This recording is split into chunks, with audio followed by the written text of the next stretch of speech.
Detalhe, um dos moradores isso aconteceu há mais de um mês. O Paraíso é um caso novo que intriga a vizinhança.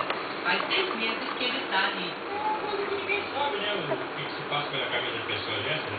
Mistério. É um mistério. Tá com fome, Jô? São uma cena que até assusta. Tirar. Essa é a rua Alexandre Abité. Fechado. Eu vou tirar. Abandonado. Nós montamos aqui. Quer mais? Carros. Acha que é muito? Só virar na esquina que tem mais. Calma.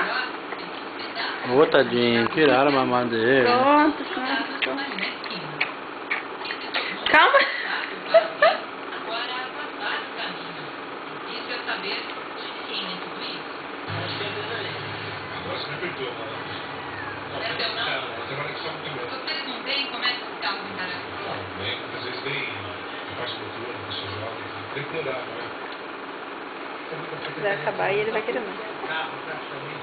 Dá tchau, mamãe. Dá tchau, mamãe.